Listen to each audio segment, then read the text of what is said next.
Hello, and welcome to the online version of our latest long-form teaching. We had this at our church a few weeks ago. It is called The Kingdom in Real Life, and it is the first of a series that we will be returning to from time to time over the coming months and years as we look at practical outworkings of our faith and looking at some of those things that maybe we overlook as part of our faith oftentimes. We're beginning by looking at our money in the first one that we're calling discipled finances. And when we were talking about the name for what we might call this, we settled on the name discipled finances intentionally. When we use the word discipleship or disciple, oftentimes that word can mean a million different things, and then because of that, it doesn't mean anything. But I want to begin, before we even get into the specifics of finances, looking at a definition of discipleship that hopefully helps us to understand what the goal is of this teaching. Discipleship is moving from unbelief to belief in every area of our lives. And I love that definition because it provides a really understandable and unique perspective, and I think all-encompassing perspective of discipleship and the role of discipleship. Oftentimes, there's a disconnect between our faith and the rest of our lives. If you imagine your life is broken up into a bunch of different boxes, we have one box that is the church box or maybe the faith box, then a work box, a family box, a personal box. Some people have a nothing box, but we have all of these different boxes. And typically, as we're looking in every one of our boxes, dealing with it, when we get done with that box, we put it away and take out the next one. And it can be easy. In some areas of life, that can be absolutely appropriate. When we're done at work, we can put work aside and then go home and be with our family. And so there are times where that's appropriate, but our faith should not be a box that we take out when we're doing church things or online teachings or maybe having our personal quiet time. And our faith should be, instead of a box, should be something that touches all of the boxes. For just a second, as we continue in this analogy, I want you to imagine that each of those boxes is actually one little square in a waffle. Maybe you've cut them apart and you're seeing them apart, but for a second, put it together and picture the waffle of your life. And what I want us to realize is Jesus doesn't want to be one of those boxes or one of those squares in the waffle. Instead, what Jesus wants to be is the syrup that we would pour into each of the boxes, knowing he will change the box, but trusting that it will be an improvement. That is the way we're supposed to view our faith. That's the way we're supposed to view our teachings, our discipleship, and our growing and understanding of the teaching of Jesus. And so when we come to our finance box, which maybe some of us have a pretty well-developed finance box, and maybe for some of us, it's just a flattened out piece of cardboard that we've never really thought about, and we're really excited that this teaching is going to help us begin to view and to build up and to make that box what it could be. I think what we need to understand is that it's not separate from Jesus, but Jesus wants to speak into and pour into and be a part of this box as well. And we are called to be people of faith who understand that the teaching of Jesus is applicable to this area as well as every other area of our life. A lot of times, we just listen to the way the world speaks about finances. And the world is constantly screaming about finances and how to view finances and how to view wealth and what wealth really is and really means. There's a current commercial from Scotiabank that's about you're richer than you think, which is people looking at other people, being envious of all the other people until it comes full circle and just saying you're richer than you think, but define wealth this way or this way or this way. But we need to instead look at our finances the way that Jesus calls us to. And this is why Martin Luther talked about 3 conversions that need to take place in the life of a believer. Martin Luther said, people go through 3 conversions: the conversion of their head, their heart, and their pocketbook. Unfortunately, not all at the same time. And I think that's just a really clever thing to say, that we can say we're saved because we've come to understand and accept mentally a few aspects of the Christian faith, but then that has to translate down into our heart. And when that takes root into our heart, it has to manifest in fruit out in our lives. And one of the ways that it manifests in fruit in our lives is through discipled finances. And so let's begin by looking at one passage that speaks on this subject. 2 Corinthians 9, verses 10 and 11 says this: "Now he who supplies seed to the sower and bread for food will also supply and increase your store of seed and will enlarge the harvest of your righteousness. You will be enriched in every way, so that you can be generous on every occasion, and through us your generosity will result in thanksgiving to God." Now, there are a few important truths in this passage that we need to understand as we begin trying to lay a mindset of what it means to have discipled finances. And the first one is that it is God who is our source, and we need to look to him ahead of our jobs, our income, or our talents. Paul begins that verse by saying, "Now he who supplies." And it's so easy for us to see our jobs as our source. And we can read this scripture and we go, well, that was 2,000 years ago. And Paul is speaking to people back then. They didn't have jobs like we do now. But the truth is, they had jobs and they worked for a living. Sure, it was an agrarian society. There was much about agriculture, but that was still their job and the way they made money. But Paul is calling the Corinthians and us to see God as our source. Yes, you go to work, but the Bible asks us to trust that God provided the job, and even beyond that, that God provided you with the abilities and the talents to be able to do the job. And I think this is a big deal if at some point that job ends for some reason, whether some reason of our own or some reason that's completely beyond our control. If we really come to this place of seeing a biblical view of God as our source, there's a lot of comfort when we may find ourselves in a difficult time financially. We don't have to stress about everything because not everything is up to us. We are not the ultimate end. We trust that God is. Now, I'm barely scratching the surface of this topic, and for a deeper dive, I've got a bunch of books here. I'm going to be addressing each of these books for one point from them, but each of them has more than what I'm talking about. But these are all books that are very relevant to how we could have a greater discipled finances. And the book Managing God's Money is the one that goes into a really deep dive about what the Bible has to say about God being our source. And I can't recommend it enough. It goes on beyond that into some of the practical working out, but it does a great job of laying a foundation of understanding God is the source, and we need to understand that. Include it, you can see it right in the title, Managing God's Money. That's not just for treasurers of churches, that is for all of us, and calls us to understand that the money we have is ultimately God's. And so it's God who is our source.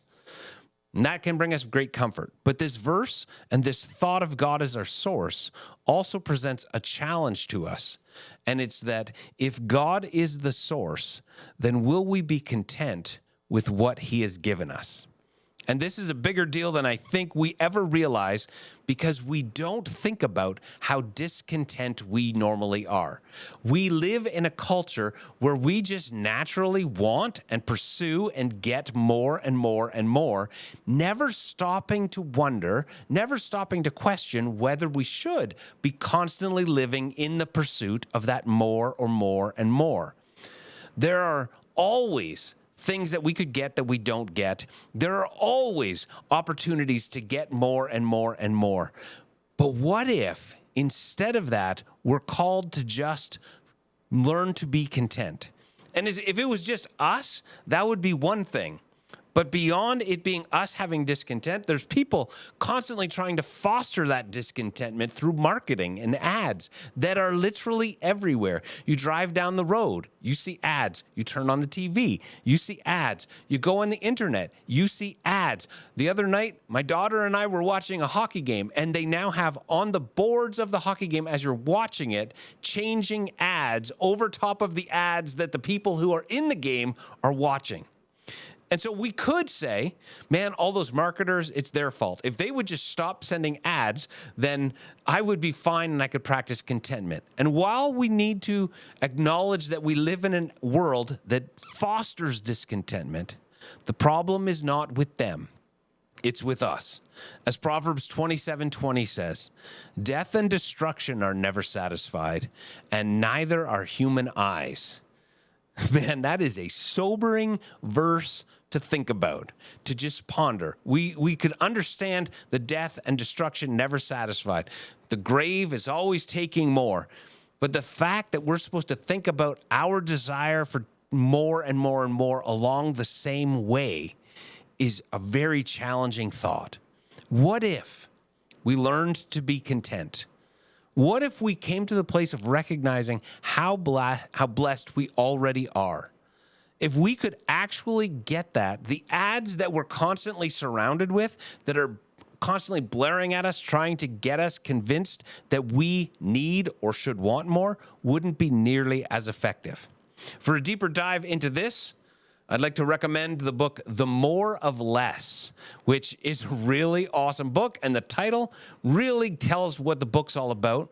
It is a book about minimalism, but what I love about this book is that it's not just talking about minimalism for minimalism's sake. It's talking about how minimalism serves you finding the life that is the one that God wants for you. The subtitle, Finding the Life You Want Under Everything You Own, does a great job of, in one sentence, summarizing the idea of learning how we could be content with less than we're typically always pursuing. That'd be a great thing if you want to think about fostering contentment in your life. You want to think about living a more simple life. I can't recommend that book enough. In 1 Timothy 6, Paul says, godliness with contentment is great gain.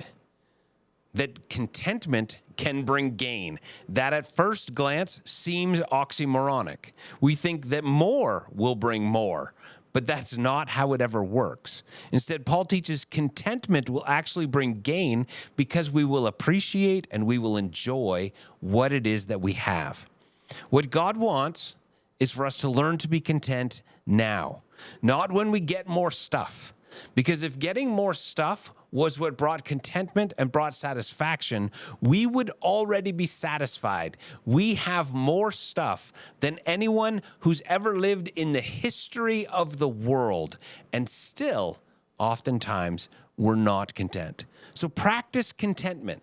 If you want to think about how you could practice contentment, I would say simple way to start would be start a gratitude journal. And every day, write down 5 things that you're thankful for. And don't just repeat things. Don't write down the same 5 things every day and make it a meaningless exercise. But spend some time thinking about all the blessings that you have received in all the different ways that you've received them. Learning contentment truly would change our life. And so believing this truth of God as our source, it offers comfort. It comes with a challenge, but it also carries a responsibility. And that is that if God is the source, then that makes us stewards of what he's given, not owners. If I went and earned all of the money that I got without any help from God, if I didn't believe that even the gifts and the talents that I had were what enables me to make the money, then the money is mine and I can do with it whatever I want.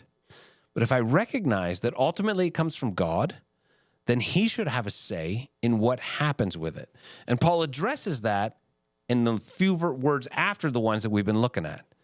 Now, he who supplies seed to the sower and bread for food will also supply and increase your store of seed and increase your enlarge the harvest of your righteousness. You'll notice that Paul says that God supplies both seed for sowing and bread for eating.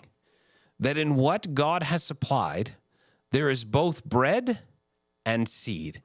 And I think part of the problem that we often have is we treat everything that we get, all that God provides, as though it were bread, that it were all for consumption.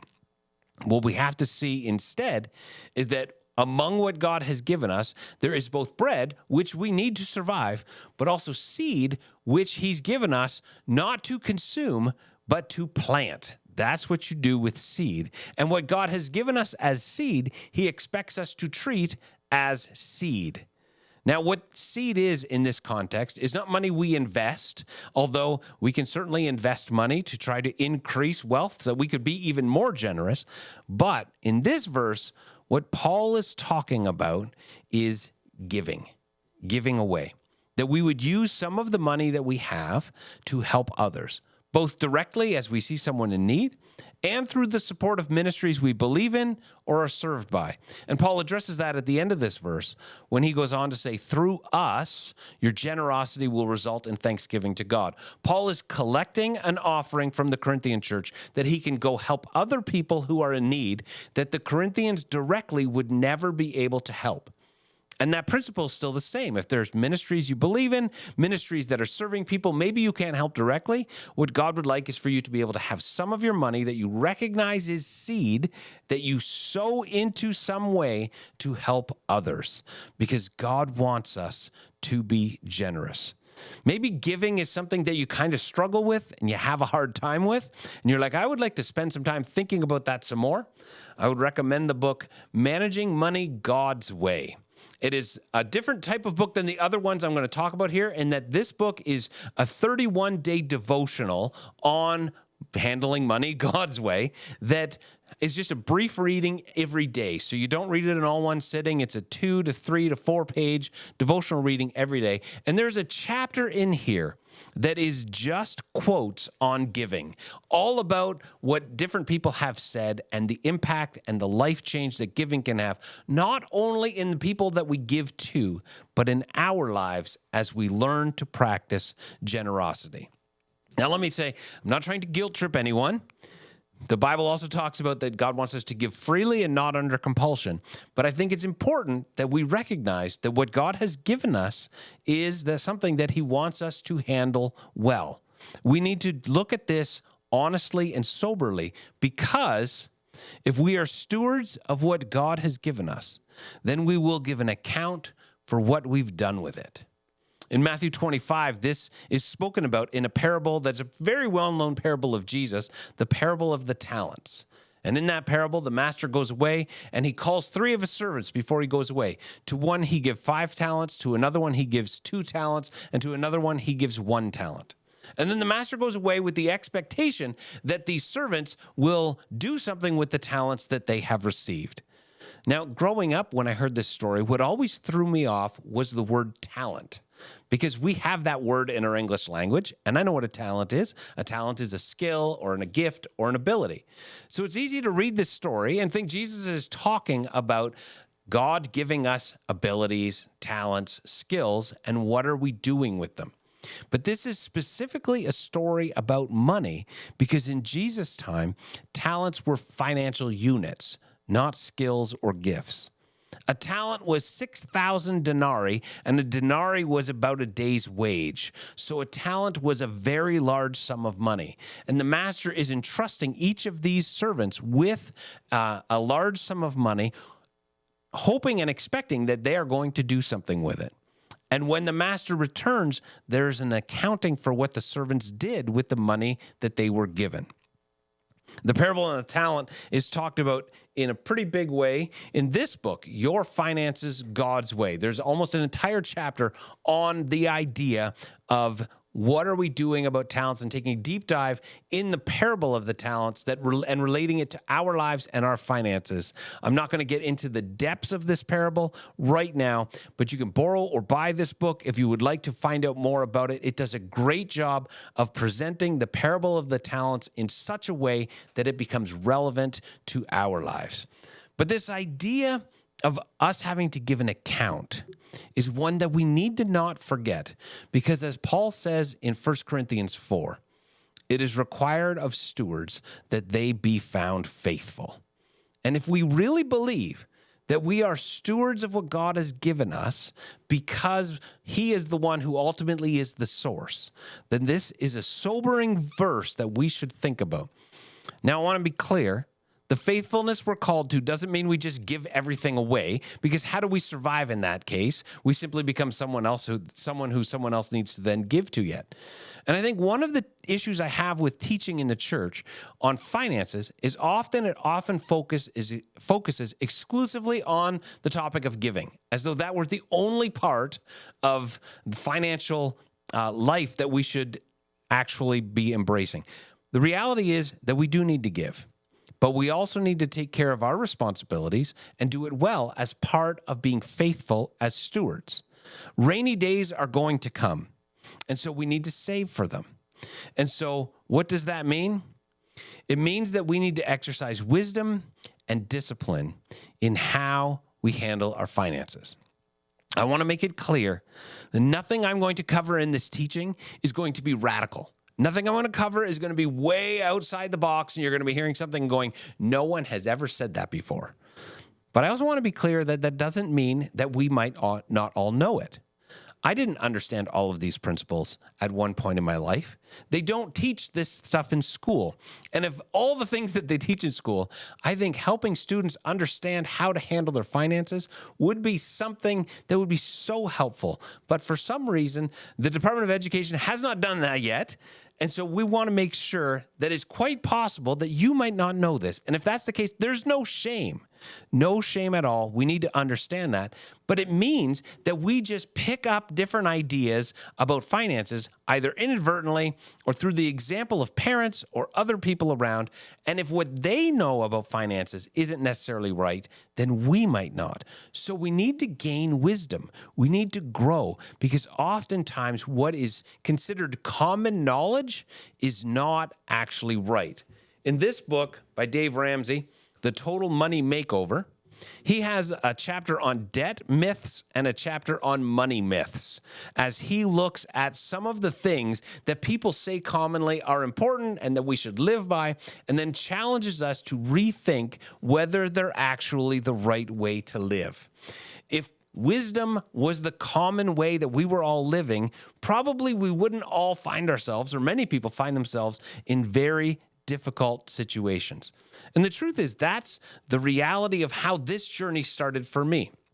A number of years ago, I was playing hockey regularly, and over the course of the time playing hockey, we would regularly, a group of people after the game, go to Boston Pizza and just sit and talk and have some time together.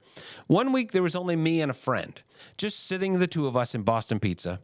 And as we were sitting, just the two of us, we started talking honestly about our finances.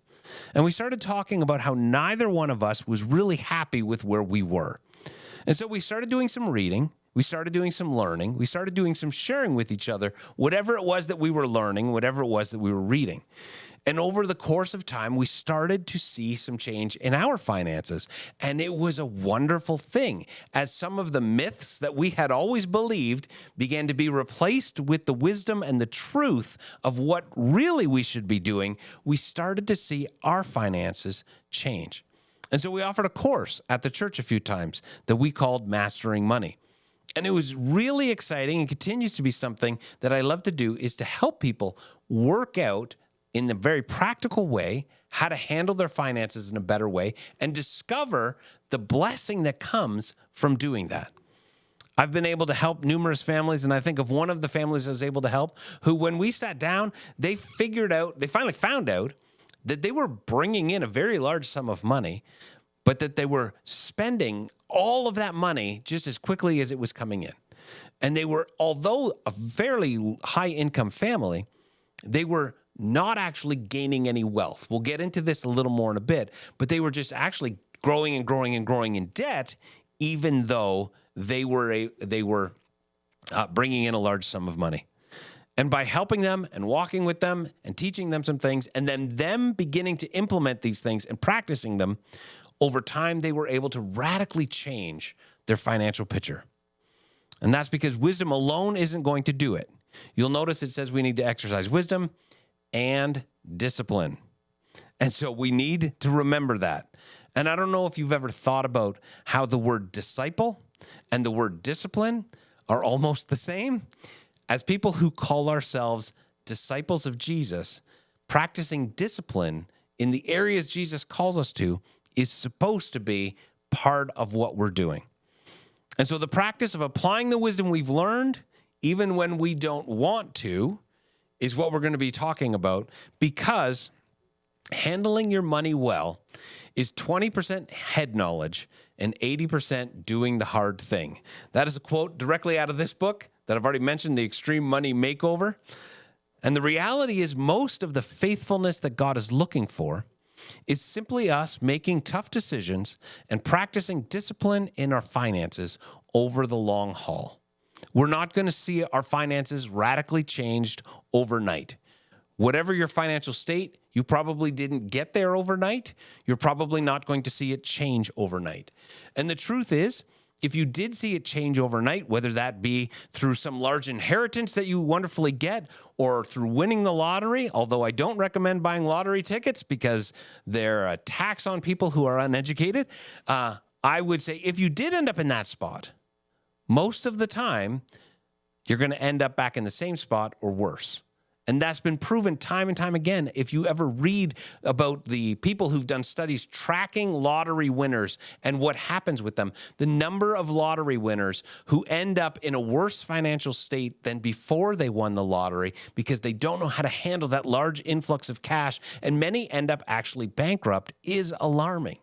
And we think if I could just have this massive amount of money that came in that could change my life, all my problems would be solved. But that is not the solution to the problems. What will change your financial picture is changing how you're living, and most of the time, just doing the hard thing. It doesn't mean you're not ever going to get to buy anything, and you just have to live on what you have forever. But it does mean you can't buy everything. It does mean you can't buy everything all at once. And it does mean there's probably some things you're never going to buy. I'm going to reference my son a few times through this video as he's 21, almost 22, and he's the one that I've spent most of the time trying to teach some of these financial lessons to. And so he's just the most practical example for me. But I remember one time him sitting with me and we were just talking about life, and he said, "Dad, you should buy a fancy car. Like you should buy for whatever reason, he decided I should buy an Audi." And I remember saying to him, "I can't afford an Audi." And he's like, "Sure you could. You can afford an Audi." I'm like, "No, because there's other things that I wouldn't be able to do if I chose to get that." And so I was like, I will never buy a fancy car, and I'm okay with that. But the reality is by making those hard decisions, I'm going towards the things that matter most. And this is doable for most anyone in all sorts of difficult and different financial situations. And again, I'm going to reference this book because it also has numerous testimonies through it of people who have just done the hard work and seen their financial house completely changed. Like a healthy person getting fit, getting our finances fit is possible, but it's never going to happen without effort. There are things we need to know so we can live by them. What are these things? Let's cover some of these things. The first one is this. You need to define your priorities and sacrifice the things that don't make the cut. And this is not supposed to be a one-time thing. We don't one time in our lives define our priorities, but we need to regularly look at our lives and say, what is a priority right now and what is not a priority? And the things that are not a priority, we need to just sacrifice. I took a sabbatical about a year ago, and as part of that sabbatical, I decided I was going to take some time to redefine my priorities again. And one of the things that no longer made it on my priority list was haircuts. And if you've watched these videos for any length of time, you've seen the change that has come as a result of that. Now, I say that in jest, but the reality is by letting my hair grow, I've saved $240 over the last year. Not too shabby. But I think the more serious point I'm trying to make here is that we never go through the work of saying what matters to us as a family. What are the things that we care about? And then let's get rid of the things that we don't. Let's sacrifice the things that we don't so we can pursue the things that we do. Don't worry about keeping up with the Joneses. They're broke too. And a quote that I love is this: we buy things we can't afford with money we don't have to impress people we don't even like. Think about how often we do exactly that. Because we don't define our priorities, we just choose everything then to be a priority. But if everything is a priority, then nothing is a priority. And contrary to what the world would tell you, no one has it all. So what matters to you and your family? Pursue those things at the expense of the non-priorities. It's easy to say yes to everything, but leadership is actually more about saying no to the less important things to create space for the more important things. And the cost we're talking about here is not just money, although that's the one we're talking about primarily, but what about peace of mind and quality of life? And what about when we're living by every priority, are we sacrificing the ones that we say we really care about? Everything you buy represents a cost to the most precious resource you have, which is your time. Because you get money by selling your time to an employer, and you can never get that time back. And so I think we should think about it that way. We just get our money and we spend our money, and we don't think about what that money represents. That money represents hours and hours and hours of my life that I gave to an employer in exchange for this money. I literally sold my time to someone at a pre-agreed rate to receive an income. And so when I spend money, I am literally spending the time of my life on something. That's not to say we can't spend on anything, but it means we should take some time to say, am I spending this on something that matters or not? When my son first got his first full-time job, I remember talking to him about this tension and this reality and how at his current rate of pay, a meal at McDonald's represented an hour of his life. And just talking to him about, think about it not in terms of the financial cost. Think about it in terms of the time cost. Because once you spend that money, it's gone forever. You can only spend money once. So what matters to you and your family? Have you ever sat down to try to figure that out? If you want some help figuring out, I have another book resource, but I lent this book to someone one time and I never got it back. So I have to show you a picture of it. And it is the book, The 3 Big Questions for a Frantic Family by Patrick Lencioni. Patrick Lencioni is a guy who writes his books in a parable style. They're a very easy read, but they're very powerful in how he presents these truths. And I think this is a book that would be good for any family to help begin the process of thinking through what are the priorities that matter to us right now as a family. And so the first thing we need to understand is we need to define our priorities and then choose to live by them.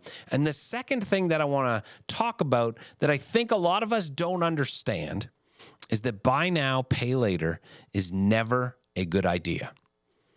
Hear me when I say this. Credit card companies and salespeople are not your friends. They do not like you. What they like is your money. What they want is your money. It's their job to be kind to you. It's their job to engage with you and get you laughing. That's literally what they're paid to do. Not because they want you to be laughing and having a good time, but because they know that that is the best way to separate you from your money. And so we need to understand that often there are opportunities to give, to buy now and to pay later. And they say that as though it were a blessing. And they say that as though it were a special treat. They say that as though it were a good thing and not a bad thing. They say it because it makes us feel like we're not overspending.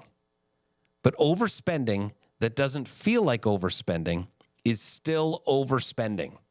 And we need to understand that. I'm old enough to remember when car companies on ads on TV talked about the monthly payment, and maybe you are too. And maybe you haven't noticed, but what's happened in the last number of years is they've stopped giving monthly payments and they shifted to biweekly payments. And now sometimes I've actually seen that they shift to weekly payments. And occasionally I have heard commercials where they talk about that's only X amount of dollars a day. The reason they talk about a daily or weekly payment instead of a monthly payment is it sounds less, and it's less likely to sound like overspending. Spending $400 a week on a car or a month on a car might sound like a lot of money, but $100 a week? Well, that doesn't seem nearly as bad, but it's the same amount of money. Just because it sounds smaller doesn't mean that it is. But if it sounds smaller, we're more likely to say yes to it because it doesn't feel like overspending. But again, let me say overspending that doesn't feel like overspending is still overspending. And this is why more and more and more you're seeing people offer payments on everything. I was recently on a travel website, and it was offering payments as part of a holiday. It was talking about how are you stressed? You know what would totally de-stress you? Would be a trip to Mexico to just sit on the beach and do nothing for a week. It can be yours for only X number of dollars a month. And I was like, what a tragic trap that you're trying to get people in. If you're stressed and part of your stress is your financial situation, then adding a payment on the other side of your holiday is only going to quickly get you in a much more stressed out state. And then what do? Go on another holiday and have another payment? It is not a good idea. I remember hearing this once, and I think it's so profound. The only reason everyone doesn't have a pet elephant is because no one has offered to finance them yet. I just love the fact that there are things that we've accepted as fact and as a way of life and go, this is just the way it is. Car payments don't have to be a way of life. Monthly payments on all of the things that we're doing don't have to be a way of life. We can find a way to live differently.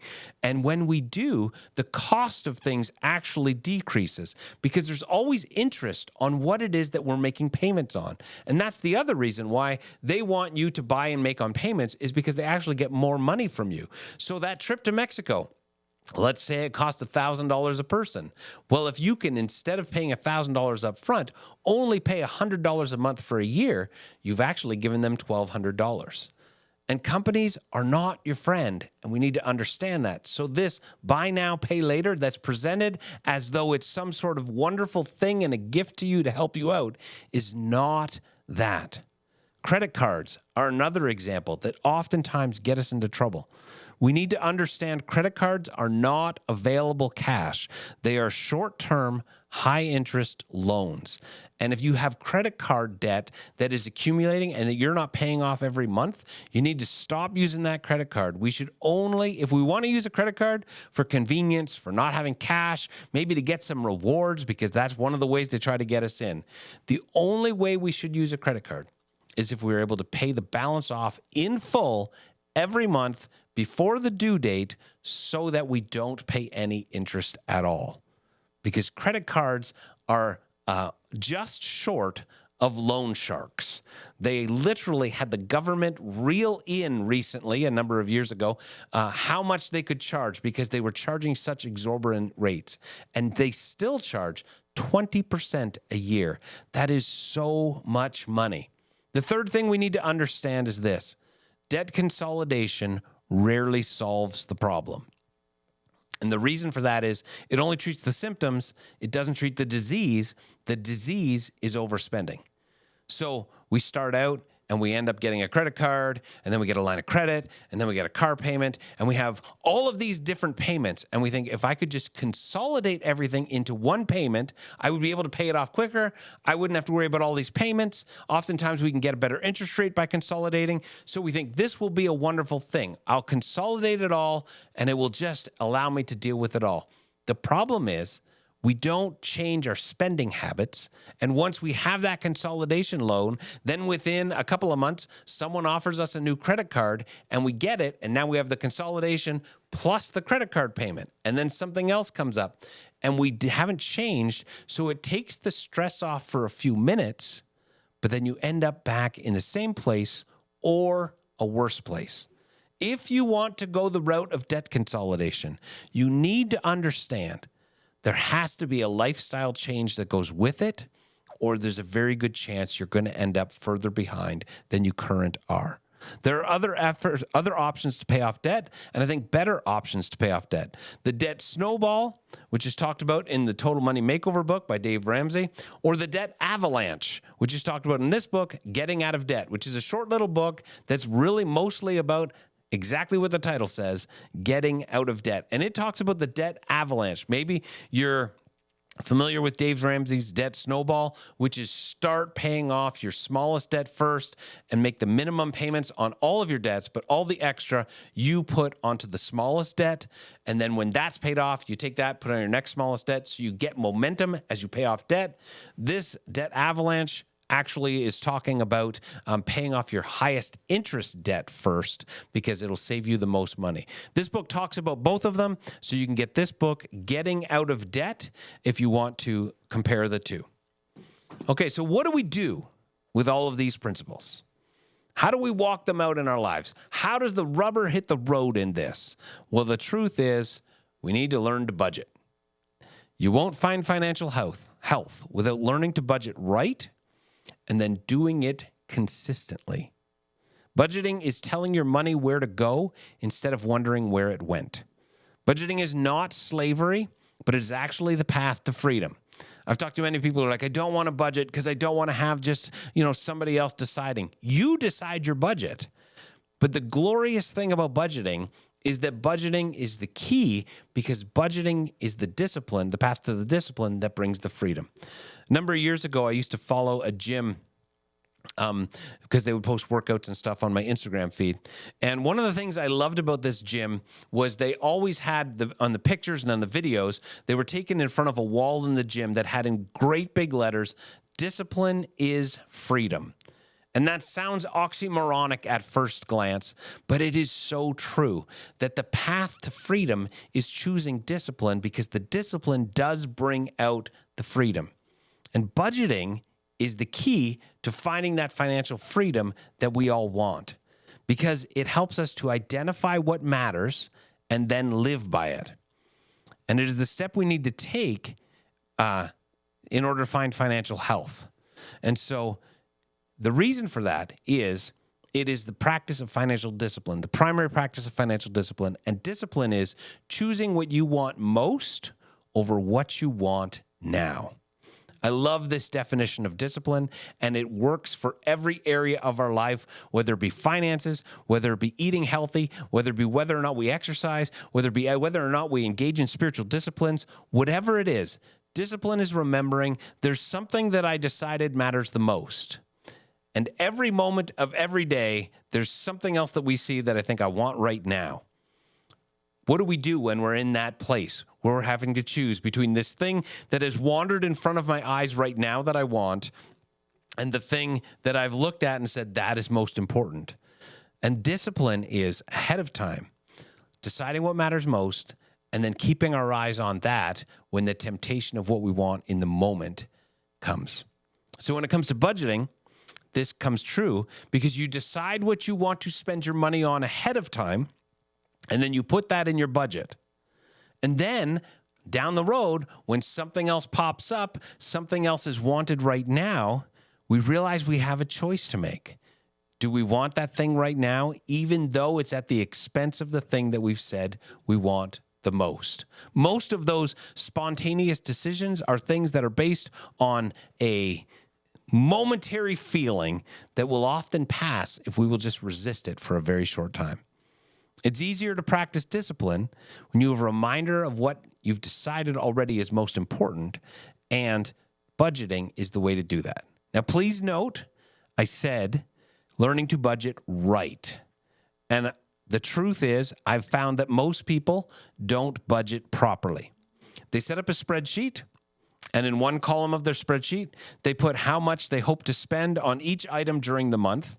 And then they get to the end of the month and they total up all the amounts that they already actually spent. And then they really, really hope that the numbers match. And oftentimes they don't. Well, that's how the government budgets. And how is that working for them? The good thing about the government is they can just get more money. They can run a deficit. You and I do not have that opportunity. And because it's important that we budget right, there is one budgeting tool that I recommend to everyone who I've ever helped. And everyone who has ever started using this and used it faithfully has seen tremendous benefit, and it's YNAB. You need a budget. That's where it comes from. The website is literally the letter YNAB.com. YNAB standing for You Need a Budget. It is a completely different way of budgeting than the way we typically do. And for the sake of time, I'm not going to go into all the details of it. If you go to the website, ynab.com, you can see there how it works, and you can watch videos of it. There are a ton of different forums, and there's a YNAB community that you can ask questions in. But one of the key differences is you don't start with how much you plan on spending or hope to spend. You start with how much money you have, because you can't budget money you don't have. And then you give every dollar a job. You tell it what you think it's important to spend on. You tell it where you're planning on spending it. And you can change it if necessary. But the beautiful thing is, when you reach the point where you have to change it, you have to take the money out of another category to cover that. And it's an amazing way of helping us see and practice this discipline of budgeting, because we see that that thing I'm choosing to get right now comes at the cost of something else I've already said that I want and that matters. And there may be a time where that happens and we have to accept that. And that's totally fine. It is your money. You can do what you want with it. But it's important that whatever decision we make an informed, intelligent decision, remembering that we've identified priorities and we want to live by those priorities unless something else comes up that we've said is a more pressing priority. Most of the time, the money that we spend frivolously is not on the big priorities that we've said matter.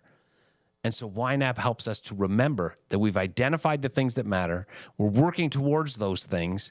And so when the other things come along, it's easier to say no. There's also lots of websites and forums that offer help. If you have any question on how to set it up or anything like that, you can just Google lots of things. If you would feel comfortable with asking me to help you, I would be more than happy to help you set up YNAB.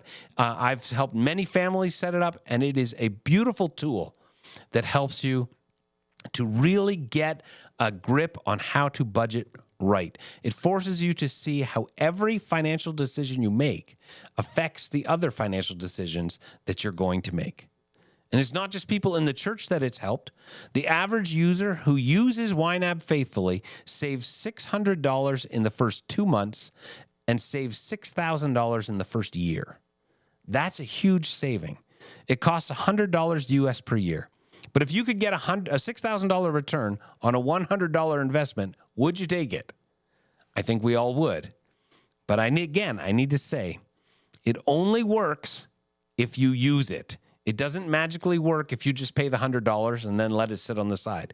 But we have to remember that if we want our financial picture to change, it's 20% head knowledge, 80% hard work, and we just have to engage in the discipline of continually remembering to do the hard thing. Why is budgeting right so necessary? Because budgeting helps us prepare for occasional predictable expenses instead of treating them as emergencies. There are a lot of things that we treat like emergencies that are not emergencies. Christmas is not an emergency. It comes at the same time every year. We know it's coming. It's not even like Easter, which changes within a certain number of months every year. It is literally the same day every year. So why is it that every January is the month that no one has any money? Because Christmas was treated like an emergency that came up unexpectedly, even though every year of their life, there has been a Christmas. You want to know how to survive Christmas without a stressed out January? Set a budget early. Save that amount of money, don't exceed the budget, and then enjoy giving gifts that you've already paid for because you saved up the money for. We treat so many things like they're emergencies when we shouldn't. We should be looking at them going, I need to prepare that thing because I know it's coming. There are other things that are not emergencies that we treat like they are. Car repairs, not an emergency. Your car is going to break down, even if it's brand new. At some point, it's going to break down. House repairs, going to be needed. Your kids, if you have them, outgrowing their clothes, going to happen.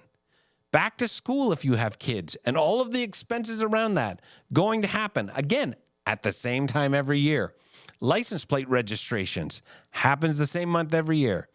Anything that's going to be large enough that it'll impact 1 month of life significantly needs to be budgeted and planned for throughout the whole year, so when we hit that month, we're ready for it.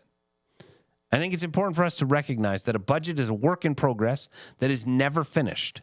As our life changes, as our situations change, then we change the budget. And so we keep it realistic with what it's really going on in our lives. But the rule that we have to follow, that we have to always remember when it comes to setting a budget, is your expenses can never exceed your income. You always have to make that the reality. The second wonderful thing about budgeting is that budgeting helps you begin saving, which you are never too early for and never too late for. When my son got his first job, it was a paper route. And when he got it, I encouraged him to start saving some money. And I remember him saying, I'm not making that much money. But I said, if you start the discipline of saving now, It'll be something that you'll embrace that you'll continue to do later. But if you've never done it, let me just say it's not too late now.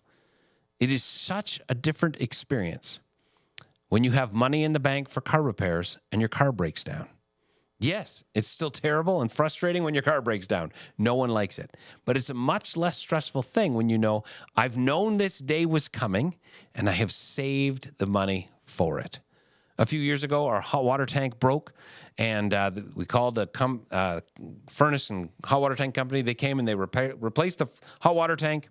And the guy who replaced it, as he was leaving, he's like, you had a good run with this hot water tank. The average length of a hot water tank's life in Airdrie is about 10 years. He said, you've gotten 20 years out of this tank. You've done very well. But he said, but let me tell you, the average life of your furnace, and he pointed to the furnace that was right beside my hot water tank, is about 20 years as well. So you need to know that you got a good life out of the hot water tank, and you're just about at the end of your life of your furnace. And after he left, I just looked at Lorelei and I was like, why don't we just replace it right now with the money we've put in savings for when the house needs to break, for when the house breaks, and we need to make a repair. Instead of waiting for the middle of winter, and then when it's minus 30, having the furnace break, and then having a day that we're all freezing to death in our own home. And we were just able to replace it before winter because we'd anticipated that problem was going to at some point arrive, and we had prepared for it. When you start saving, put it in a savings account with no access to it on your bank card so that you have to intentionally transfer the money out of that account into your account that you can access with your bank card before you can spend it. It just will force you to think about what you're doing and decide if you really want to do it. As well, some banks offer, and I say this in air quotes, high interest savings. It's certainly not a high interest amount of money, but getting a little bit of interest on your money is better than none at all. And it's an amazingly beautiful thing when you start getting interest instead of paying it through all of the monthly payments that we have. The final thing I want to say is budgeting lets you know when you have earned the right to buy something. We live in a culture that has stopped asking how much and started asking how much a month. And that is one of the biggest problems with our financial situation. Every time you put something on payments, somebody gets more money than the cost of that product, like I already said. I remember a while back, I was driving in my car and I was listening to the radio, and this commercial came on that said, you deserve a new car. And I found myself, and I don't do this often, please understand that, yelling at the radio and saying to the radio, you don't even know me. How do you know if I deserve a new car? Do you want to know when you deserve a new car? When you have saved up the money to buy that new car. On a completely different note, never buy a brand new car. They depreciate so much, they're not worth it. But whatever car you want, if you save up the money first to buy that car, then you know when you have enough money for the car that you've earned the right to buy something. The world will constantly tell us, you deserve this, you've earned this. They're not basing it on anything that you've actually done because they don't know you. They just want you to buy the thing, and by telling you you've earned it, you're more likely to do it. What if instead we say, I've earned the right to buy the thing when I've saved the money to buy the thing? Then, when we've done the work, we can buy the thing. But also what I think we will find is that oftentimes, by the time we've saved the money for it, we realize we might not want that thing that much because we see the true cost of it. It's easy to buy something and then pay for it after the fact because we don't think about it. But then there's regret when the payment is still there and the thing is no longer new. If instead we saved up until we had enough money for that thing, I think quite often we'd go, you know what? Maybe I don't want that thing that much. Much of what we buy is impulse. And so what if you had to wait until you had the money? Or what if you had to wait at least a week whenever you were like, I want that thing? Just commit to wait 1 week and see what happens. But budgeting will let you know when you've earned the right to buy that thing. So where do we go from here? There's a couple of handouts that are, the link to get them is in the show notes that are just below this. And so understand that what I'm showing you here, you can actually get a hard copy of. You can download, you can print it off. And the first one I want to talk about is wealth. How much money do we have? How much wealth do we have? And that's not so that we can be proud and we can be arrogant and we can just hoard it, but it can help us give a clear indication of our financial health. Many people view wealth as a river. You start out in a job that you have and you don't have a lot of experience. Maybe you don't have a lot of education. You're just starting out. And so your income is like a narrow river or maybe just a tiny creek. And you're like, hey, at least there's enough river coming through that I can survive. But over time, we move up in our career. Maybe we take a new job. Maybe we get raises and we make more money so we can buy more things. So we assume we're wealthier. But if our expenses grow with our income, then all we've done is made a wider river. We haven't actually gained any wealth. And so creating wealth isn't about widening the river, but it's about damming up the river so you start to create a lake. So how do you dam a river? There's only two ways. The first one is either increase your income and keep the expenses the same, or decrease the expenses while leaving the income the same. Neither one is easy, but both are possible. And when we do that, we start to build wealth in the sense of we start to retain some of the income that we have that becomes this lake picture, that it becomes something that we can then at times in our life when we need it, have it for those rainy days or for whatever else. And so this spreadsheet is just a simple tool to help you to determine how big your lake is, not how wide your river is. Because as I said, if you just have made a super wide river, you haven't gained any wealth. You start in the first column by listing all your assets of value, the current market value of those assets, not what you paid for them. That's an important thing. So for one of those things, if we own a home, that can be a nice thing that maybe we've made a lot of money on. For most of the other assets, that's going to mean that we've actually lost money on it because most things depreciate. So we need to understand when we're listing off those things like our house and our car, we need to look at what it is. And then the second column, any other significant assets we have. The key word, significant. I'm not talking about your clothes. They're worth a fraction of what you paid for them. I'm sorry to disappoint you. But maybe things like jewelry, collectibles, some baseball cards or hockey cards can be worth a lot of money.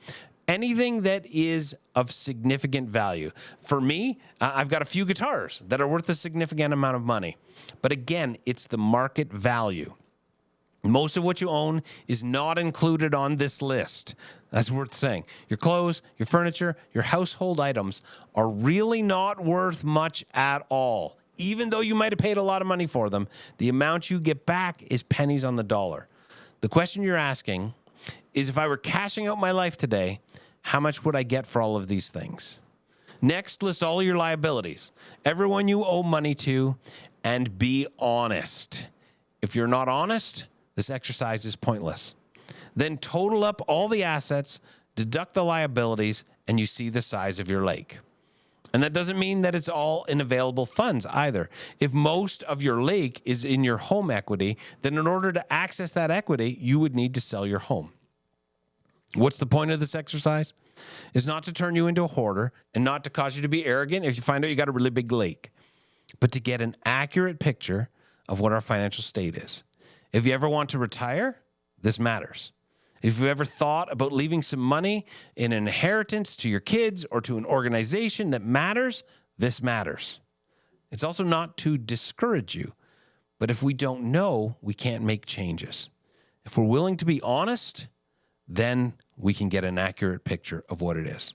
And the second exercise is actually the more important one, and that is to figure out our spending plan.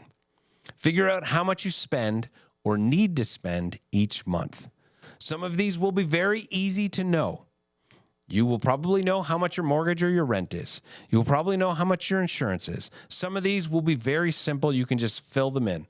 Others will not be and will require a little bit of work.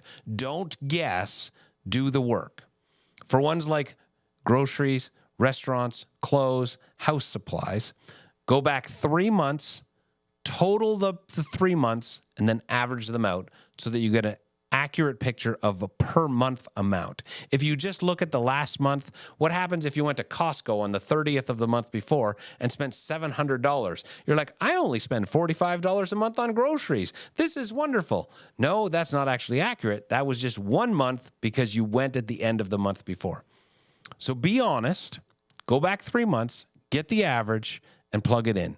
Even if the number isn't pretty, it's better to be honest than to not. Because if we're not honest, there's no point in doing this exercise. Put these numbers down in pencil, because once you're done, you may really want or need them to change. And then do the same thing with income. For something like a GST rebate, take the amount you get, divide it by 3, because you get that every third month, and put it in. Only put in regular income that you'll be able to count on every month. Don't put in what you hope for. If you have a job that is on commission and 1 month you had the greatest month ever and you made a huge amount, don't write that in to make it look good, because that's only going to cause a problem when you don't bring that money in every month. You need an accurate picture. And once you've done both sections with you need to ask yourself some questions. And you need to review it based on these questions. The first one is this: do my expenses exceed my income? And if they do, you need to either start making more money or start spending less money. Now, that may sound very harsh, but unfortunately it's true. If your expenses exceed your income, you're not living in a sustainable place. And maybe you're not in a place where you're feeling that now, but if you continue on the path that you're on, you will end up feeling it at some point. You will run into financial hardship. And if you're not feeling it yet, this is the perfect time to make the change, because in making the change now, you will avoid what is coming if you remain on the path that you're on. So do my expenses exceed my income? The first question we need to ask, because it's the most basic one, but not the only one. The second one: are any of the expenses higher than I thought they would be or that I would like them to be? Maybe there's some things in there that we look at and that we go, man, that's more than I thought I was spending. I need to make an adjustment. Remembering this money represents the time of my life. Am I spending that money well? And so are things higher than I would like them to be? Can I make that change? How do I make that change? Something we need to work out. The third question: does my budget reflect a life of generosity that I believe God wants me to develop? Remembering I'm called to be a steward of this money. So when I look at that, am I actually stewarding what God has given me well, or am I not? I'm not going to tell you what the answer to that is. That's something you need to prayerfully consider as you let God speak to you about where you're spending what. Question number 4: does my budget reflect the life priorities that I've said I want to live by? Remember I said, set your priorities, sacrifice the things that don't make the cut. And probably most of us could sit down and go, okay, these are the things that are my priorities. And we would list off the things that we say matter the most. But if you want to know what someone's priorities are, don't ask them. Because we will all say something that could very well not be true, because we know what the answer is supposed to be. But oftentimes, if we're being honest, a reflection of what we're doing would show that what we say is our priority and what is our priority are not always the same thing. So if you want to know what someone's priorities are, look at how they spend their time, their energy, and their money. And this budget, this spending plan, will give you an accurate representation of what your priorities really are. You could say that my priority is to be giving and to be generous. This spending plan will show you whether that's actually a priority. Maybe it's to go on a vacation with your family. The spending plan will show you whether that's actually a priority. The final question is this: am I putting money into savings? Understanding that if I'm not putting any money into savings, I'm courting trouble. At some point, something outside your budget is going to come up. And if you're not prepared for that, then you're walking again into a path that's going to end up in difficulty. Your income and your expenses could be perfectly balanced, and you're like, look at me, I'm good to go. But at some point, something's going to happen. And what are we going to do then? So we need to make sure I'm putting money into savings. And with those questions, I think that helps us to really begin the path to financial health that God wants. Helps us to begin to understand how to live a more discipled life in our finances. As I said at the beginning, I would be more than happy to meet with you if you want, to talk about this some more, to help you however much you're feeling comfortable. If you would like that, it has been my joy to be able to help families throughout their financial journey over the last number of years. I can remember there's one family that came to me and asked me to help them, and we were able to sit down and work on a plan. They were in a significant amount of debt, and I remember the Sunday they came up to me, and they, after a few years, said, "We have paid off the last of our debts. All we have left now is our mortgage, our cars, our line of credit, our credit cards, all the things that you said, they're all gone. And now we're in a completely different financial state." But if you want to just take this and work on it yourself, I would encourage you, use these tools that are in the description below and start to think about and be intentional about how you're spending your money, because how you spend your money is an indication of how you're spending your life. That brings us to the end. I know this hasn't been the longest of long-form teachings, but that's because I wanted to leave a little space for you to be able to do your homework. May God bless you as you work on this and as you figure this out, and may you find the financial freedom and fullness that God wants for you through the discipline and hard work of living your finances in a discipled way. Thanks.